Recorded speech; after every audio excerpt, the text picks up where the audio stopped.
Hello, high school instructors. Now we're going to talk a little bit about the discussions and quizzes for the course, and these are optional for you at the high school. I have them in my online course, but you have your choice to use these or not use these. As I mentioned before, the assignments that show here in the assignments area, these are our departmental outcomes. You see the DOs. Those are going to be used for data purposes at some point. So you must administer these assignments as is for the data purposes, with the exception, as I mentioned, with the research project, you have the option of those two or modifying it slightly. With the discussions and with the quizzes, that's 100% up to you if you want to use these. If not, you can go ahead and delete them all. Or you can pick and choose what you want and then make your other assignments as you choose.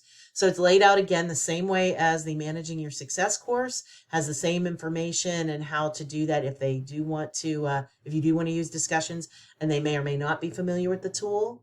The first one is introductions. You might not use that because you're in a face-to-face class, but it might be a good way for you to do it as low stakes and just get them accustomed to using the tool if they're not used to it.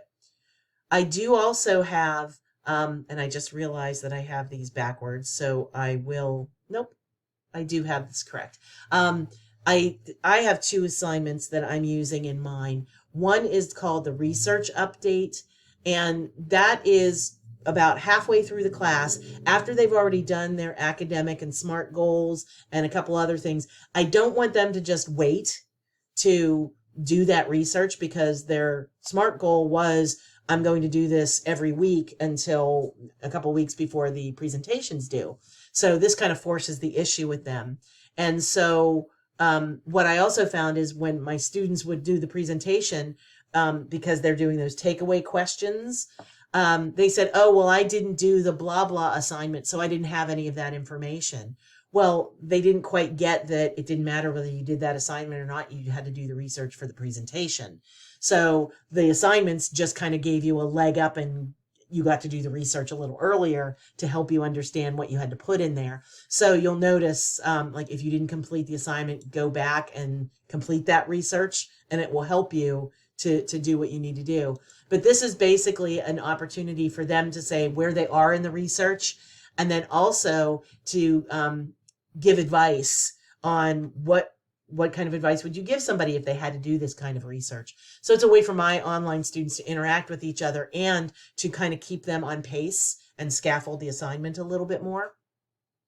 The other thing too is the last discussion I have is useful resources. At the very end of the semester, I have them go and research videos and articles through our library website so they're credible and usable, not just YouTube or whatever they might find TikTok.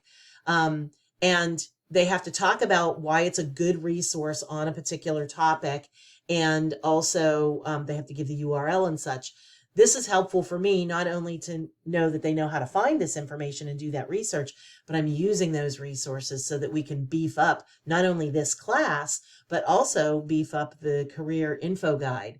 So it's a great way for them to provide me with information and provide you with information about topical, meaningful resources that are out there now that they might find interesting.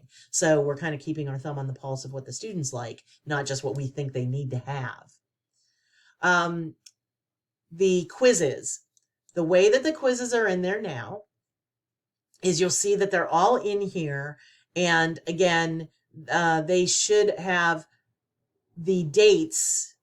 You see quiz 2, 5, 7, 11, and 13. These first 5 actually have due dates. They coincide with the homework schedule that I provided for you because that's the homework schedule I'm using. Again, you can edit that as you choose. I am not using all of the chapter quizzes. If you look at the homework schedule, you'll see I have an assignment one week, a quiz another week, a homework assignment one week, a quiz a different week. So I kind of break that up for them to do different things. So I don't use all of the quizzes. You are more than welcome to use them all. The remaining ones are here. They all have that January 16th start and end date. So you would just need to fix that for how you fit it in your schedule. And then you could reorder them as well, so that they're obviously in order that you want them to be. And the way that you reorder them is you just click here and hit reorder, and then you just change the order of the quizzes. Okay, so again, the quizzes are optional. You can use one of them, you can use two of them, you can use all 14 of them. Again, the ones that are in there with actual dates built in already for them are the 5 that I use. Okay, so discussion's optional and quizzes are optional. One thing that I also want to talk about here is the gradebook. If you are going to create any of your own assignments, remember that you not only have to create them in, let's say, your folder or a discussion or even your own quiz if you'd like, but then you also have to have a grade item in there. Now, unlike the Managing Your Success class, where I'm just going to move the video here, where we had a specific amount of points, we don't have a specific amount of points for this for this course, but we still want to hover around that 500 point. Now, if you can see, we don't want to go over the 500 point is what I should say, because this is all of those quizzes included in there. I, again, didn't include all of those quizzes. You're probably going to have attendance. I have an online class. I'm not going to have attendance. Now, if you do need to have a few more, I know in the Managing Your Success classes, you guys go up to 700 points. If you need to do that, that's okay, but I just don't try to put way too many more of the written type of assignments in there, because we really want the students to get as much of a similar experience as possible. But you can always do like in-class activities and things like that that you can add in here as grade items as well. Just as a fun little aside, if you are going to do that, there is something that you can do in assignments that you might not be aware of. And that is, if you create a new assignment, which typically is a folder where they submit a document, you don't have to actually have them do that. You could, here where it says evaluation and feedback, you could actually, oh, I'm sorry, wrong one, under submission and completion. That is where you could have a choice under submission type where it was observed in person. And then what you would do is just create a grade item with this folder and then say observed in person. And then you could just put the grade and any comments and feedback in there for them on that. I've done that with myself, with my Managing Your Success class. So it doesn't always have to be that they submit something into the folder, but if you want to maybe put directions in here or something else like that, and you can use it that way. But that's just a fun little aside in case that's something that you did want to use. So again, that was the discussions and the quizzes, and those are optional. I'll just move this back here.